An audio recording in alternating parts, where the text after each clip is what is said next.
Assalamualaikum warahmatullahi taala wabarakatuh dan salam sejahtera. Mesyuarat bilateral SPRM BMR ini pada kali ini adalah mesyuarat yang ke-8. Mesyuarat ini dibuat secara bergilir-gilir, iaitu berselang-selang antara Malaysia dan Brunei. Untuk kali ke-8 ini dibuat di Malaysia pada tahun lepas, kita buat di Brunei, dan banyak perkara-perkara yang melibatkan kerjasama antara SPRM dan Brunei dibincang. Dan sejak penubuhan mesyuarat bilateral ini, kita dapati banyak kejayaan telah kita perolehi, dan detail saya kata untuk menghormati tetamu, saya rasa elok saya minta tetamu kita untuk menyatakan. Ya, silakan Tuan Haji. Terima kasih Datuk. Memang mesyuarat ini ialah satu langkah kejayaan yang kita banggakan daripada perspektif Biro Mencegah Rasuah di Brunei. Because now that we see that fighting corruption cannot be the sole task of one agency alone, because as people are free to move around, and then the cross-border risk is always there.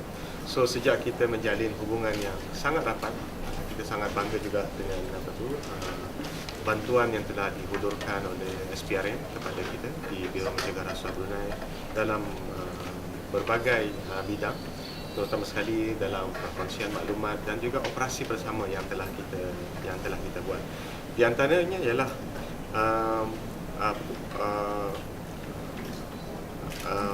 masalah yang melibatkan kemasukan warga-warga daripada Filipina dan Indonesia yang bekerja sebagai pegawai berhubungan pelanggan GRO di dia buat, di mana di atas kerjasama yang telah diberikan telah menampakkan dan menghasilkan kejayaan untuk membendung masalah ini. Itu satu kejayaan yang telah dapat kita capai bersama. Dan kedua ialah melibatkan kemasukan set peralatan digital multimedia Astro ke Brunei Darussalam. Dengan bantuan SPRM, kita pun dapat mengekang masalah ini di masa yang lepas, di mana beberapa orang mereka yang terlibat dalam sindiket ini telah dihukum dan didenda di mahkamah di negara Brunei. Di antara kes-kes lain lagi ialah mengenai dengan sindiket penyeludupan minyak itu melalui pos kawalan immigration di antara Brunei dan Sarawak, iaitu di pos kawalan Sungai Tujuh dan juga di Kuala Lurah, di mana sindiket ini telah berleluasa satu ketika, dan dengan bantuan dan perkongsian yang telah diberikan oleh SPRM dengan kita telah dapat mengurangkan to the most minimum at the moment kegiatan ini pada masa ini. Dan juga ada operasi bersama yang kita telah buat dan juga rangka dengan begitu rapi sebelum ini di antara SPRM dan Brunei, terutama sekali dengan melalui cawangan di sebelah Miri, di mana operasi yang kita buat melibatkan pegawai-pegawai custom telah berjaya. Dan pada masa ini kes-kes yang melibatkan pegawai ini telah melalui proses perbicaraan di mahkamah di negara Brunei Darussalam. Dan di antara kes-kes yang lain ialah mengenai dengan keluar masuk kenderaan-kenderaan melalui kawasan tol di sepadan juga. Kerjasama ini telah membuahkan hasil dan kita telah berjaya juga mengekang operasi dan kegiatan ini daripada berleluasa. Selain daripada itu, kes-kes melibatkan barangan keluar masuk yang tidak melalui proses yang disyaratkan ataupun prosedur yang telah ditetapkan, terutama sekali dalam import sebarangan-barangan yang terkawal, daging dan sebagainya, dan juga barang-barang yang terkawal yang lain, di mana melibatkan perlakuan rasuah di antara agensi-agensi yang yang menguatkuasakan peraturan yang sepatutnya mengambil tindakan. Dan dengan kerjasama ini dan perkongsian yang telah diberikan, kita pun telah berjaya putting a stop to all these activities. So these are examples as a manifestations of all the fruits of our close cooperations between SPRM and also DMR dekat di Brunei Darussalam. So this annual meeting we have is a very important one. It's a good milestone since we start in 2002 dan sekarang telah menunjukkan banyak kejayaan, dan kita akan mempergiatkan lagi dan merapatkan lagi hubungan kerjasama kita bagi sama-sama untuk merangka kerjasama yang lebih rapat dan erat lagi untuk menghadapi cabaran-cabaran yang akan datang.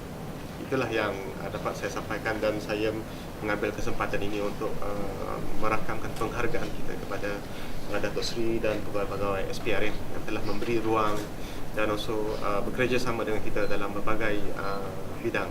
Di antara bidang-bidang lain juga ialah perkongsian latihan. Dengan adanya penubuhan markah ini, kita telah banyak diberikan tawaran untuk mengikuti kursus-kursus latihan yang relevan, terutama sekali dalam siasatan, persikan, dan sekarang kita banyak melihat kaedah-kaedah yang perlu dibuat bagi memenuhi syarat-syarat pendakwaan yang melibatkan recovery of assets dan juga to trace suspek yang telah lari dan daripada kawasan jurisdictions di mana SPRM juga telah membantu kita untuk membuat arrest outside jurisdiction arrest based on the arrest warrant yang dikeluarkan oleh Mahkamah Brunei Darussalam. Itulah yang hendak kita ketengahkan di sini sebagai satu manifestasi kekuatan kerjasama yang telah kita jalin selama ini. Sri boleh ulas sikit pasal yang pindaan Mutual Assistance Agreement Matter Act, topik utama perbincangan hari ini, pindaan MACMA. Makma perkara tersebut dibincang tadi, bagaimana untuk memudahkan kerjasama antara kedua-dua pihak sebelum makma diaplikasikan. Sebagai contoh, iaitu bagaimana kita dapat berkongsi maklumat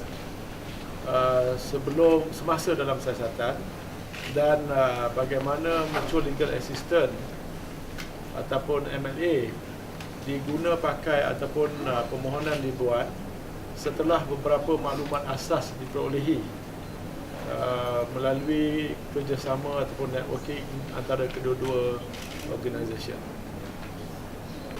Tuan Juanda, saya difahamkan DMR telah menghantar tangan untuk menerima latihan di sini sejak bila? Latihan dengan talking about specifically sejak penubuhan markah. Latihan setelah kita telah menghantar pegawai sini sejak daripada tahun 2008 lagi. 2008. Itu melalui dengan kursus-kursus asas dan juga kursus-kursus yang melibatkan magma dan juga on anti money laundering. And then because kita dengan tertubuhnya markah ini, maka susunan kursus-kursus yang dia kan adalah lebih rapi lagi. Tapi hubungan kita melalui dengan kursus yang kita antar pegawai di sini goes back to more than 20 years ago. Sedangkan saya sendiri pada tahun 91 pun menghadiri kursus di sini. Saya one of the pegawai masa mula-mula berkhidmat dulu dengan pegawai BPR pada masa itu. Kita sama-sama menghadiri kursus asas pegawai siasatan di Malaysia ini di bawah program latihan yang dibuat oleh BPR pada ketika itu. Adakah sekarang masih berlaku pertukaran pegawai antara BMR dan juga SPRM? Yes, itu dengan hubungan kerjasama kita, pertukaran pegawai ini memang semakin kerap kita adakan, walaupun perjumpaan pertukaran mesyuarat ini yang kita buat setahun sekali, tapi dari segi working level, the working group meeting among our officers is frequently taking place within a year. So dalam setahun ni preparation for this meeting, and also bantuan-bantuan yang kita pohonkan, memang keakraban pertukaran lawatan pegawai itu sering dilakukan. Tak boleh terangkan tak dari segi kes, macam mana kes di Brunei ni ada perbualan ke kes kasut? Ada statistik tak kenaan? Okay. Yeah. So dengan keadaan sekarang ni, in terms of the quality of investigation, so we are showing a better results in terms of the ability to uncover perlakuan rasuah ini compare dengan cara kita yang kita gunakan sebelumnya. Ini adalah one of the benefits of actually increasing the capacity of our officers through latihan, dan juga dengan pengalaman of a few success cases that we have done. Ini memperkasakan lagi kemampuan pegawai-pegawai dalam membuat siasatan. Dari segi statistik siasatan yang berjaya dan dihadapkan kepada Jabatan Program Negara untuk tindakan pendakwaan, memang peningkatan tu nampak ketara sekali compare dengan cara kita melakukan siasatan sebelum di tahun-tahun yang sudah. So apa cabaran yang dihadapi di Okay. Di antara cabaran yang kita hadapi ialah, of course, now with the change in the knowledge, people are getting more sophisticated now in terms of hiding the conduct of their crimes, and also people the tendency kalau ada pun transaction yang dilakukan with now the people ability to travel abroad is getting easier and more frequent than it used to be. Transactions may not happen in the locality of the origin of the people who commit this crime, so they may go abroad. So that's requires the need for extra jurisdictions in terms of untuk mengenal pasti tempat di mana perlakuan rasuah itu boleh dilakukan. Jadi itulah di antara cabaran yang kita hadapi, dan dengan kerjasama hubungan seperti ini, jika ada perlakuan rasuah itu yang dilakukan oleh pesalah-pesalah daripada Brunei yang datang kemari, maka perhubungan seumpama ini akan memudahkan lagi langkah-langkah siasatan yang boleh kita buat. Kita tak banyak Malaysia yang terbabit dalam kes kasut. Ya, itu memang terjadi sebab di antara businessman yang talking about businessman yang ada, memang ada kita peniaga-peniaga daripada Malaysia yang membuat bisnes di Brunei, yang dalam kes kita memang ada juga yang sebagai pemberi dan penerima di kalangan pejabat awam di Brunei. So memang ini berlaku, dan tapi we can say that that statistics in terms of the trend is quite stable dengan usaha yang kita buat, dan tidak adalah yang kita tengok peningkatan yang drastik dari segi perlakuan ini. So, ini adalah berdasarkan daripada statistik, maklumat yang kita dapati, dan juga aduan-aduan daripada masyarakat. Okay, dari segi pos border di Malaysia, Sungai Tujuh di Miri, di Limbang dan di Lawas. Okey, di Kuala Belait, apa kes yang paling kerap, paling banyak sekali mendapatkan rasuah di antara border dan Limbang? Di antara kes-kes yang paling kerap sekali ialah melibatkan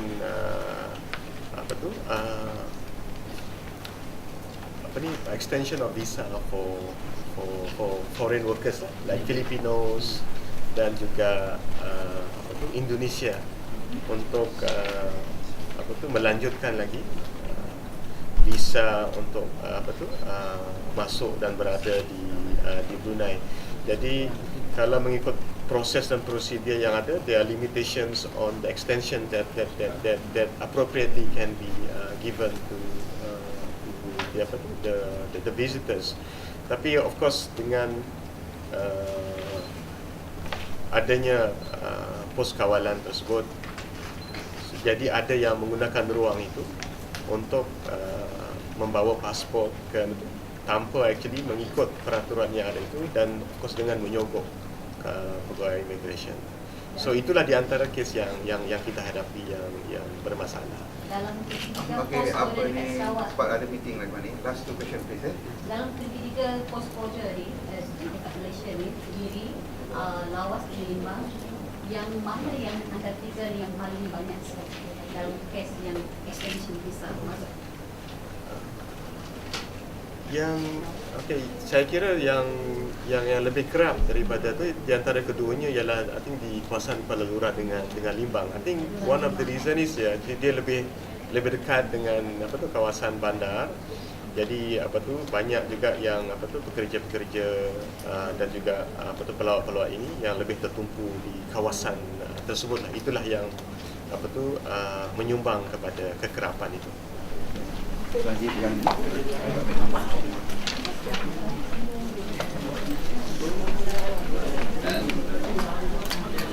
Lepas ni rakan media boleh ke bawah ada ground floor ada minum dekat cafeteria.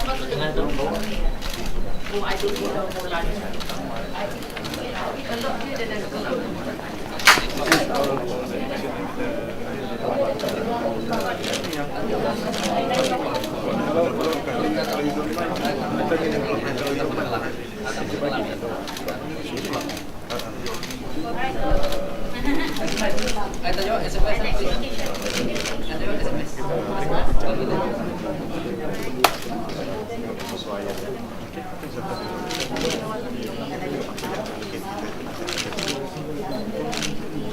Right? Okay.